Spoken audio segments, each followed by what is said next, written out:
friends, welcome back. I had to make sure my camera was recording because the last time it wasn't. All right guys, so welcome back to Real Life with Toni, and in this video I am addressing what I can't get over in a relationship. So by the title, I could not get over cheating. So in this relationship, this video, guys, definitely is not to bash anyone at all. It's basically to talk about my experiences and how I dealt with something that was just a horrible situation for me. And I was cheated on, and it was horrible, and it was a horrible feeling. But what I realized was that it was not my fault. And I think as women, we always wonder, like, what did we do? What could we have done differently? Why did this happen? But you know what? It's not us. It's other people that do this. It's their problem. It's things within them. And this was something that I had to deal with. So I'm just going to give you guys the story. So a lot of people were asking, oh, are you not with Rain's dad anymore? He wasn't in my videos. And a big thing is when you are a YouTuber, how much of your life do you want to put on camera? Well, of course, you want to put the good stuff. You're like, oh my gosh, I'm pregnant, I'm happy. Oh my gosh, Rain's coming and I'm going to have a girl. Like, it was the best time of my life. I never thought in my life, even after divorcing and my marriage ended and boom, here I was pregnant so quickly after my divorce. But at the end of the day, it was a life experience for me and something that I was going through. And I'm not the only one that this has happened to. You know, it's just that I was a person that my life was on camera and I wanted to share the good things, but I also was like hesitant to share the bad. But in this channel, I decided that I'm going to share the bad because other people are going through what I've gone through, and other people don't know how to deal with it like I didn't know how to deal with it. I went through so many videos, Googling, reading, what can I do, going to church, praying. I did everything, and asking my friends to pray for me. I mean, I did so much to try to save something that I knew was not gonna ever be repaired. So with that being said, you know, it's not to bash anyone, it's just to talk about my experience. So when I first found out, I found out that I was cheated on right after Rain was born. Traumatic, right? Of course. I spent my entire maternity leave at home dealing with that.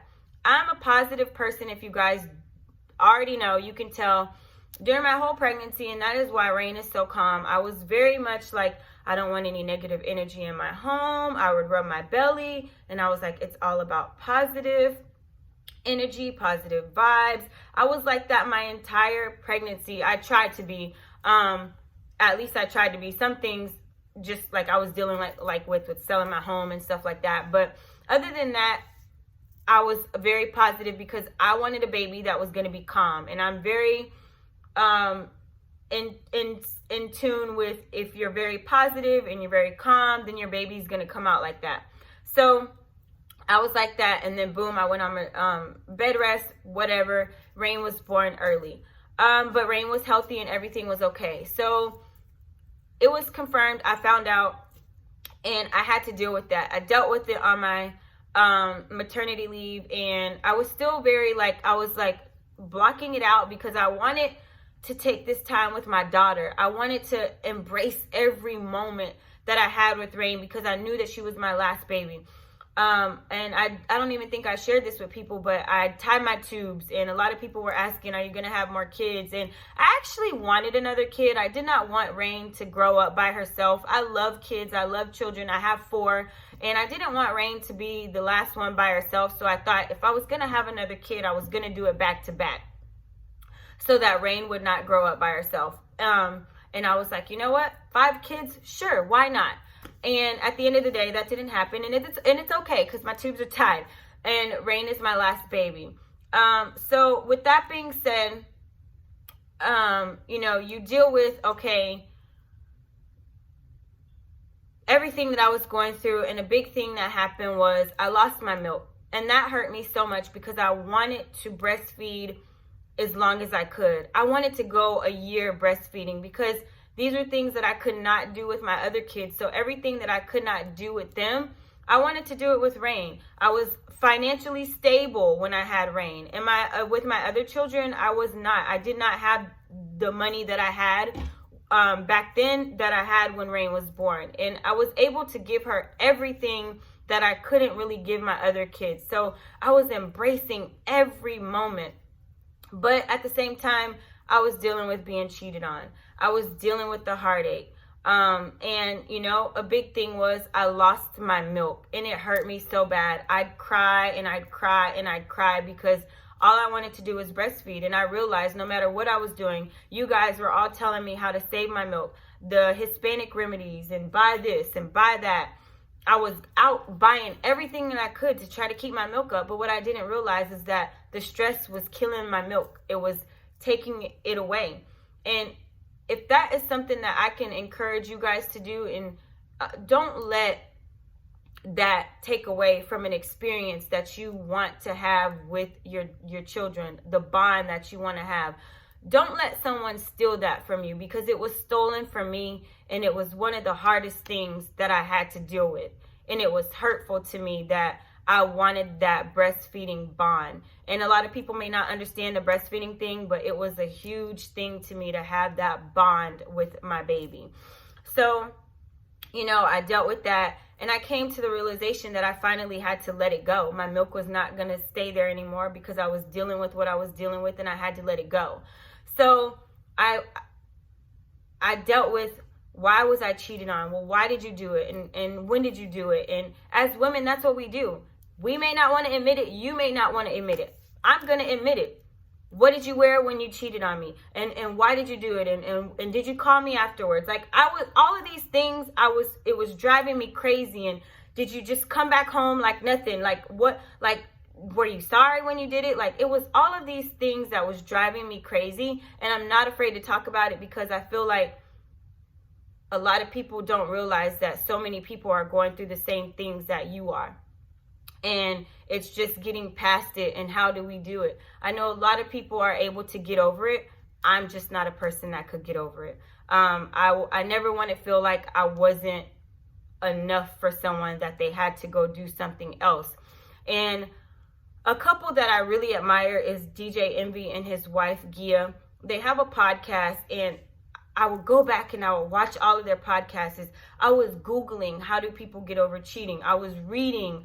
I was doing so much to try to figure out, how can I get over this to make something work? But at the end of the day, it happened again, and it happened again and again. And I realized, what the fuck? Like, no. Like, really? Me? No. I'm worth more than this. This is not my life. This is not what I'm going to allow in my relationship. This is not what I'm going to put up with. So I had to do me. I had to let it go. But at the same time, I wanted Rain to have both parents there. I wanted to take the pictures together. I wanted Rain to be able to look back in her baby book to see that both parents were there. Her first trip to the zoo, her first doctor's appointment, her first time at Chuck E. Cheese. All of these things are important to me, because I have these things. I have photos of when I was a child. I'm 41 now. So I have these things, and I wanted Rain to have those things. I wanted her to know her father's voice. I wanted her to know that her parents would always be there for her. And that's a lot that I don't think a lot of people realize, that we have to separate us from the relationship and the bond that these children need with both parents, with their fathers. No matter what they did to us, at the end of the day, it's not about us. It's about the children. And that's a big thing with me, is making sure that my children know that both parents are always available. They're always going to be there for them. There's never going to be any like, no, you can't see your kid. Absolutely not. No, I don't have that in me. So with that being said, you know, I had to let it go, because I knew at the end of the day, I was not going to accept it, no matter how many times I cried. And I cried a lot, you know. I was very good at hiding it. Of course, I hid it from all of you guys, you know, but it was something that I was dealing with, and I had to deal with it on my own. And a lot of people, are afraid, and as women we are afraid to let go because we want these relationships so bad and we want to hold on to it, and we accept it, and we allow these people to do things to us that if they were doing it to somebody else, or if we saw someone else dealing with this, we would be like, why are you putting up with that? But at the same time, we are putting up with it. And you have to look at it, and especially if you have daughters. If your daughters were dealing with something like this, what would you tell your daughters? You're better than that. Don't put up with that shit. So I had to do that. I had to realize that I was someone's daughter. I had to realize that I had daughters, and I didn't want them to grow up to think that this was okay, you know? And I'm like I said, I'm a positive person. I don't like arguing. I don't like confrontation. I just take things for what they are, and I deal with it on my own of how I'm going to deal with it. And it was one of those things that I finally had to say, I'm not going to get over this. You know, I tried, and we're just never going to be together. Like, we're never going to be together. And it was one of those things that, because of having a child that was so small, holding on to it. But it wasn't the relationship, it was just that family bond thing that I was trying to hold on to. And I think as women, when we struggle and we don't feel like we're good enough for people, and why does this happen to us? What you have to realize is that it's not our fault. I learned that it's not our fault. It's other people and what they're dealing with in their lives as to why things happen. And I think that if people are able to get over something like this, I think it's great. You know, don't let what I'm telling you affect what you may be dealing with in your relationship. What I'm saying is that it's just something that I cannot get over with. I'm a person that, I know me, and that's just a deal breaker for me in a relationship, because I know that I wouldn't do that to someone. I wouldn't want to hurt someone like that. If I'm committed to you, I'm committed to you. And I know temptation is a mother. You can be put in situations, but I also think that if you truly are in love with someone and you love someone enough, you can say no, and you can get yourself out of that situation. And then you also would not continue to do it and do it and do it. So once we deal with letting go, and especially for me, because I'm a person that I love love, I love marriage, I love relationships, I let that go, and I had to do me. I had to experience life of hanging with my friends and not being in a relationship and doing what I wanted to do and going places that I wanted to go. And I swore off love, and I was like, I'm never going to get in another relationship. I'm okay with being single for the rest of my life. I don't want to be with anybody. And I realized that, you know, a lot of people were telling me that's not the right thing to do. So I definitely was like, I don't want to go into anything else, because I had to mentally heal from something. And your healing time may be different from other people's healing time, but it's one of those things that I believe whatever's going to happen is going to happen. And we have to go through experiences in order to see if it's what we actually want. So, you know, I let it go. I dealt with it. And that's what I can tell you guys is, don't continue to be in something at the end of the day if you don't see the bigger picture, if you don't see a future, if you just see the same things happening over and over and over, and it's a cycle and it's not going to stop. But if you are someone that believes in love, and, you know, don't give up on love because of something else. Take time to do what you need to do. It may take you 8 months. It may take you 6 months. It may take you 2 years. But if you're someone that believes in love at the end of the day, don't let anyone tell you that you can't believe in love, or you can't be happy, or you're not going to find it. You don't have to go looking for it. It could just be placed in front of you one day. So that is what happened. That is what I dealt with. And I got over it, and I let it go, and I'm in a very good place mentally, internally with that situation, and I never thought I was going to be. So that is what happened. That's how I dealt with it, and basically